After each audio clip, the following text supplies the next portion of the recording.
Saravá, queridos irmãos de fé, sejam bem-vindos ao nosso canal. Como sempre fazemos, primeiro instante, nossa prece de abertura. Sem ela, não tem como ir adiante. Saravá o meu congá, saravá o seu congá.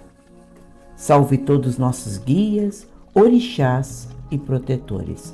Peço licença para trazer o vídeo no dia de hoje. O assunto que nós vamos abordar hoje merece sua atenção e é um assunto muito importante para a sua reflexão e principalmente para que você crie argumentos para conversar com aquelas pessoas que estão passando por isso ou até, quem sabe, o seu próprio dirigente espiritual, você possa conversar com ele a respeito. Não é uma nem duas pessoas que perguntam para a gente: por que as entidades de meu terreiro não resolvem os meus problemas? Isso é uma constante. E como uma constante, nós vamos pedir para você que não esqueça. Tudo é muito importante para movimentar o nosso canal e para que o YouTube considere o nosso vídeo, nosso canal, para levar para outras pessoas. Porque senão esse conteúdo maravilhoso fica congelado em algum lugar na rede e ninguém fica sabendo. Então nós pedimos a ajuda de você. Faça isso, vai nos ajudar demais. Mas como nós estávamos falando, por que as entidades não resolvem os meus problemas? Muitas pessoas chegam na Umbanda depois de décadas de problemas. Sabe aqueles problemas familiares que às vezes vêm de vó, vêm de bisavó na sua família? Pois é. Aí muitos acreditam assim, têm essa ideia mirabolante de que colocando branco, colocando as guias no pescoço, se tornando médium de Umbanda, em 24 horas todos esses problemas vão sumir. Sempre quando eu falo isso, eu me lembro de um caso sensacional. Certa vez nós ouvimos essa história e nunca mais esquecemos. Havia um médium que ele era muito engraçado e que em um determinado momento, mas ele estava falando sério, ele era muito brincalhão, mas ele estava falando sério nesse dia. Ele chegou para o dirigente e disse assim: eu vou abandonar essa religião. Essa religião é uma coisa. Aí o dirigente olhou para ele e perguntou assim: mas como, por que você está dizendo isto? Ele disse: por quê? Porque até agora eu estou trabalhando aqui, já se passou 1 mês, 2 meses, 3 meses, e eu continuo pobre. Eu quero ficar rico. E quando eu entrei aqui, eu esperava tirar no número da loteria, que algum guia espiritual fosse me assoprar algum número da loteria, enfim, fosse acontecer alguma coisa na minha vida que eu pudesse ser considerado rico, rico financeiramente, nós estamos deixando bem claro, rico, então eu vou ter que abandonar essa religião. O dirigente ficou chocado. Você imagina você ouvir uma coisa dessas dentro do seu grupo religioso? É uma loucura. Religião não serve para isso. Religião não serve para trazer dinheiro. Religião não serve para resolver seus problemas materiais. Os seus problemas materiais vão ser resolvidos à medida que você, em primeiro lugar, tem que ter merecimento. E vou explicar exatamente o que é isso aqui no dia de hoje. Tem que ter merecimento. Você precisa também ter uma mudança no seu pensamento e nos seus sentimentos. As pessoas têm o costume de fazer que nem um rinoceronte. O que ele faz? O rinoceronte, diante de uma parede, ele vai e fica batendo a cabeça até arrebentar a cabeça, porque ele não entende que ele pode ir para o lado, desviar e seguir o seu caminho. Não, ele enxerga na frente um obstáculo e ele quer arrebentar aquilo ali. Quando a vida colocar um obstáculo na sua frente, seja ele qual for, significa como aquela prova de matemática que você tem pavor de fazer. Você está ali com aquele papel que o professor lhe apresenta como a solução de um problema. Você para no meio e diz: meu Deus, eu não sei fazer esse cálculo aqui que o professor quer. Eu sei que ele ensinou, mas eu não consigo. Aí você entrega a prova em branco. Você passou? Não passou. Você vai ter que aprender. E aí você repete aquele ano escolar, porque você não conseguiu aprender aquilo que o professor se esforçou tanto para lhe ensinar.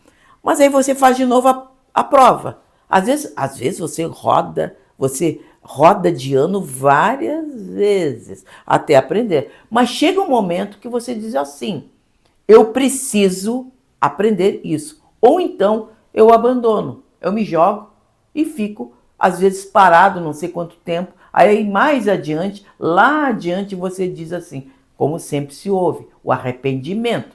Por que eu não estudei quando eu era jovem, quando eu podia, quando eu tinha pai e mãe patrocinando, quando eu tinha meus cadernos, enfim. Quando eu tive oportunidade, eu não aproveitei. E mesmo agora, houve prazos, houve tempos que eu tinha um dinheiro suficiente para conseguir bancar esse período de estudos e eu não estudei, por preguiça. Mas aí você tem um cálculo, ali a prova, e você consegue finalmente aprender. E você sente um orgulho profundo. Aquele estudo nunca mais vai sair da sua cabeça. Todas as dificuldades que você teve para conseguir aprender, nunca mais você vai esquecer. E inclusive vai ser de exemplo, você vai poder dar o exemplo ou explicar para uma pessoa que esteja passando por esse processo como é difícil, mas você consegue superar. Não é verdade? A vida é assim. A vida é para todos. Essas é as regras do universo. Não fui eu que criei, muito menos você. Mas as regras do universo quer que nós estejamos sempre com um intuito na vida. O que é? Superação. Superação é a lei maior do universo. Vocês têm que estar todos os dias disposto a superar os seus problemas, superar as suas limitações. Você é como um atleta que hoje não conseguiu uma boa performance naquele exercício, mas amanhã você, através do exercício, através do empenho, você vai conseguir superar e talvez até bater um recorde mundial. Já imaginou? É o que a vida nos induz. E a Umbanda está aí também para isso. Vem a nossa espiritualidade superior, todos os períodos finais de semana, enfim, os períodos que eles vêm no seu terreiro.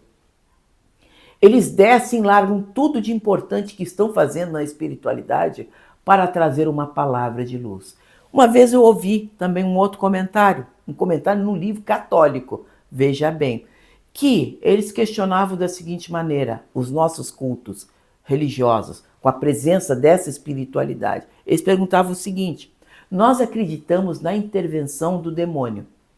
Nós acreditamos que o diabo, como dizem, eu não gosto muito da palavra, mas é fato, é assim mesmo, ele intervém no mundo material, ele influi na vida das pessoas, ele está sempre incomodando, criando entraves. Mas a gente não quer admitir que Deus possa enviar seus anjos, Deus possa enviar seus espíritos superiores, seus filhos diletos, aqueles que já aprenderam as lições para ajudar a humanidade, que é os nossos caboclos e pretos velhos, nossas crianças, nossos Exus e toda essa espiritualidade magnífica que vem na Umbanda, em todas as religiões mediúnicas. Por que só pode vir o mal e não pode vir o bem ajudar? Então esses espíritos de luz, eles descem nos nossos terreiros dispostos a nos ajudar.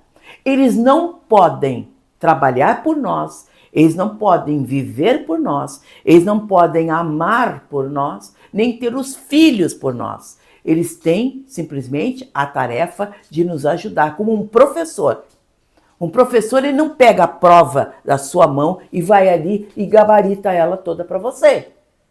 Um professor, na verdade, ele vai induzir você a entender aquela lição, para que você sozinho, e essa é a proposta, você consiga tirar uma boa nota, compreender aquela lição e, quem sabe, se tornar até um cientista.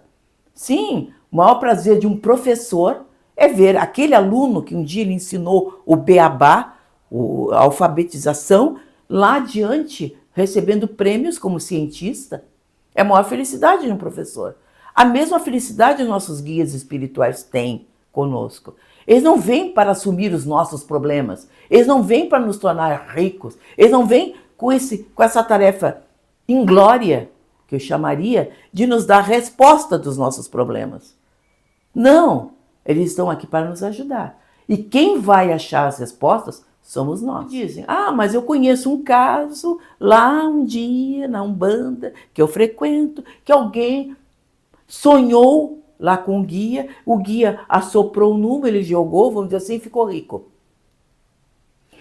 Isso é porque estava no destino dele acontecer, em determinada ocasião. E eu vou dizer uma coisa para vocês. A riqueza, pelo que eu tenho visto na humanidade, nas histórias que vejo, todos os dias, nas redes sociais, revistas, jornais, enfim, é uma das provas mais difíceis que podem ter. Porque a riqueza, ela só é válida pela espiritualidade superior quando ela se multiplica em benefícios para outras pessoas e para causas sociais nobres. Porque riqueza parada, os bens, os recursos espirituais, isso vamos dizer tudo, inteligência, dinheiro, beleza, tudo que você possa imaginar que esse mundo material possa lhe dar. Quando fica parado num canto, sem utilidade, é que nem uma água. Quando você coloca um copo d'água parado num canto por muito tempo, ele acaba apodrecendo aquela água. E acaba aquele recurso maravilhoso se tornando algo doentio, seria a palavra certa, fazendo mais mal do que bem. Então os recursos que nós recebemos da espiritualidade, seja eles quais forem, inteligência, beleza, tudo que temos, se não for colocado para frente, para o trabalho benfeitor, nada serve. Cultos religiosos mediúnicos, eles abrem justamente essa porteira, essas portas, para que nós desenvolvamos esses recursos espirituais, para que nós possamos nos adiantar, conhecer outros casos de pessoas, aprender a domesticar os nossos instintos, parar de pensar só em nós, em nós, em nós.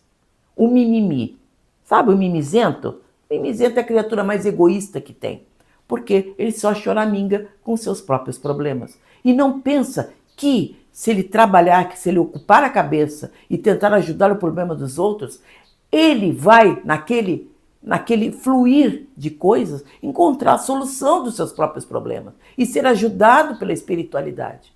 E aí ele vai ser feliz. Mas as pessoas entram no terreiro com esse espírito. 24 horas, fast food. Sabe como é que é aquela famosa rede de comida que você bate no balcão, paga ali, em questão de minutos você recebe seu lanche?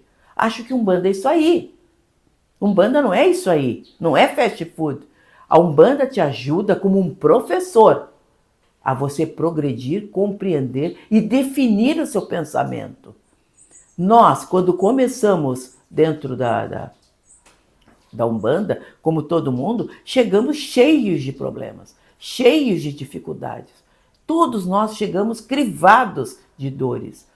Mas tivemos paciência e à medida que o tempo foi passando, nós fomos solucionando.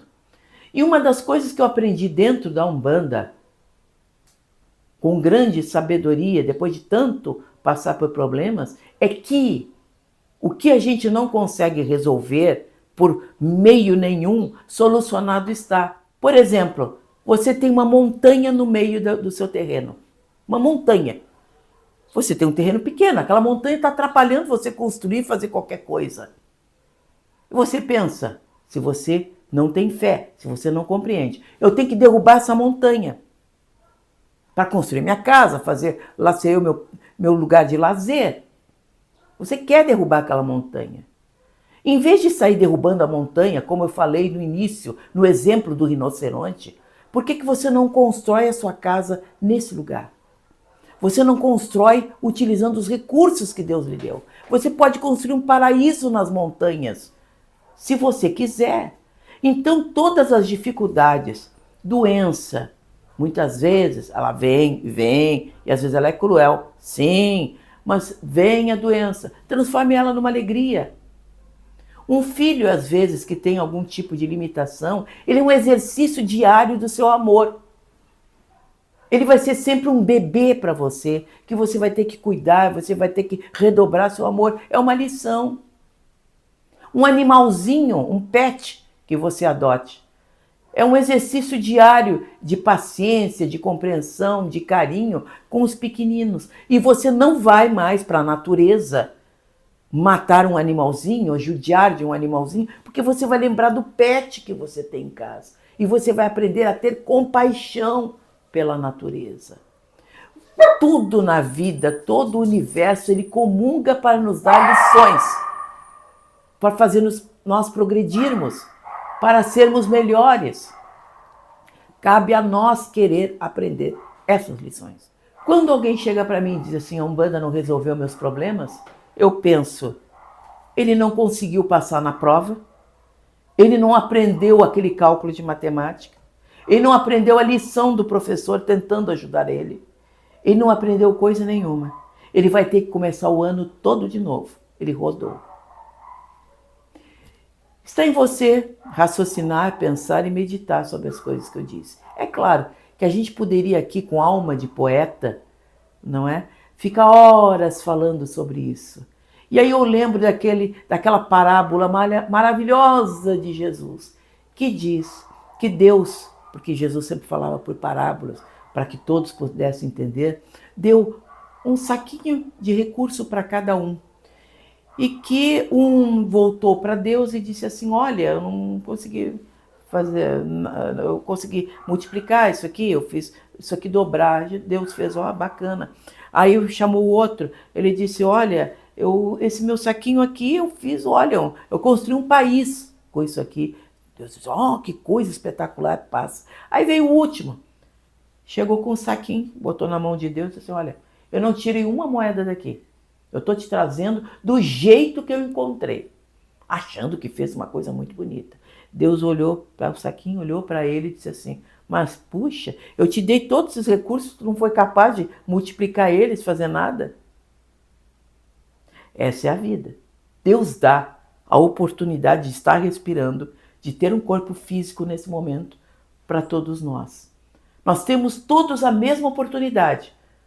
Todos temos, mesmo sendo brancos, negros, pobres, ricos, cultos, incultos, todos nós temos o dom da vida.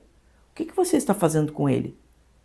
E quando você entra dentro de uma religião tão rica e tão linda quanto a Umbanda, o que você fez com o saquinho de recursos que nós chamamos de mediunidade?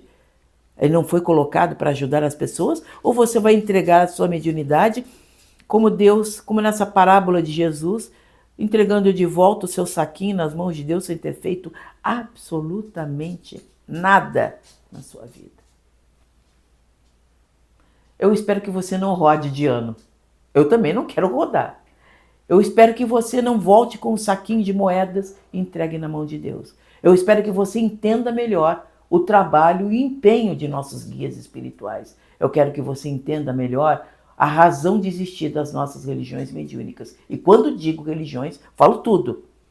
Umbanda, Candomblé, o próprio Espiritismo, que não é religião, é uma doutrina, tudo à sua volta.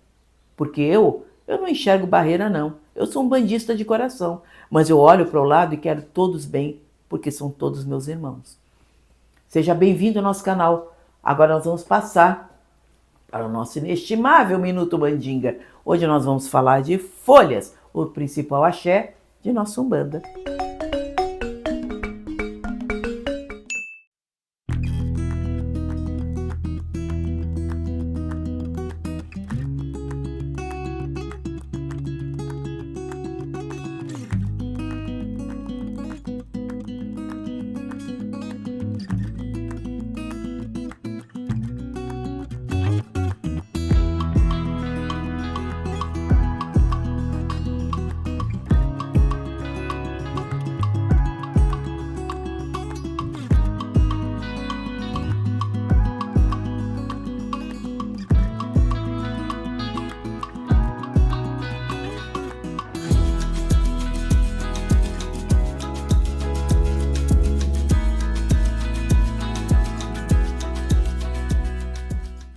Então, gostou? Semana que vem nós encontramos você aqui nesse canal, sempre trazendo ou um assunto instigante, um assunto histórico com grande peso e fundamento, e também bons assuntos para reflexão, para você criar argumentos para falar junto ao seu dirigente, às pessoas que o procuram, compreendendo a sua missão de médium nesse mundo. Então, até lá!